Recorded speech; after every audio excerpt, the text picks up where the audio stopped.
సందర్భంలో నా దగ్గరికి మనకెందుకు సరే అన్నీ అంటారు. అంటే నువ్వు భారత రాజ్యాంగం మన ఎంపీస్ ఉన్నారు, మనం ఉన్నాం, భారతదేశం రాజ్యాంగాన్ని కట్టుబడి మనం ప్రమాణం చేస్తున్నామని చెప్తాం. అలాంటప్పుడు భారతదేశంలో ఉన్న ప్రతి విషయం మందే. అది అది ఎందుకు కూడా చెప్తున్నాను, ప్రాక్టికల్ కూడా ఎందుకో చెప్తున్నాను.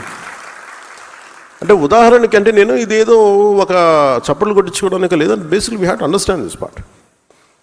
గతసారి మనం బందర్కి వెళ్ళినప్పుడు లేదంటే తెనాలికి వెళ్ళినప్పుడు కొన్ని సందర్భాల్లో మన 2018, 2016లో చాలామంది ఏం చెప్పేవాళ్ళు అంటే, ఉదాహరణకి గోల్డ్ పార్క్ వెళ్ళాం, మన బందర్లో గోల్డ్ టెక్ పార్క్ అది బందర్లో చిలకలు రోల్ గోల్డ్ చేసేది.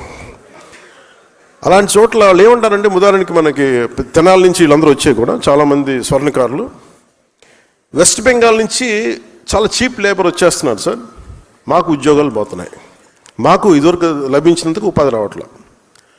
అప్పట్లో మనకు అంత అవగాహన ఎందుకు, ఓకే రాష్ట్రం నుంచి వస్తుంటారు కదా దాని, కానీ ఎందుకు వస్తున్నారు ఏంటని చూస్తే మనకి బంగ్లాదేశ్లో ఉండే వ్యక్తులందరినీ రోహింగ్యాలో గొడవలప్పుడు అందరిని తరివేస్తే, బర్మాలో కావచ్చు, అంటే మన నేబరింగ్ కంట్రీస్లో ఇంపాక్ట్, అక్కడ ఒక గొడవ జరిగి అక్కడి నుంచి వచ్చే మైగ్రేషన్ ల్యాండ్ లాక్డ్ కాబట్టి వాళ్ళు రకరకాల ప్రాంతాల్లో స్థిరపడిపోయి, అది ఈవెన్ మన బందరు తెనాలికి కూడా వచ్చేసినాయి అవన్నీ. అక్కడ స్థానికంగా ఉన్న ఉపాధి అవకాశాలు కోల్పోతారు.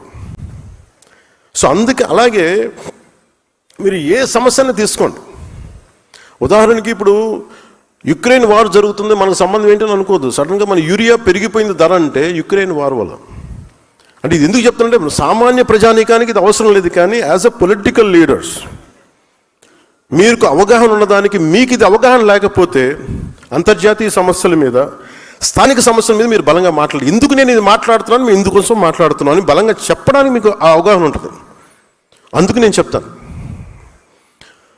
అలాగే కల్చర్ మ్యాటర్స్, మన సిద్ధాంతాలు కూడా కల్చర్ గురించి ప్రత్యేకించి ఉంటుంది.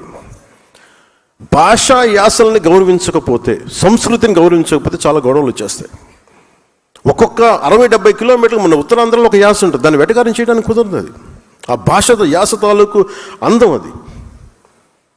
సో మిగతా జిల్లా వాళ్ళు అట్లాగే చూసుకుంటే చిన్నప్పుడు నేను వినేవాడిని అవన్నీ.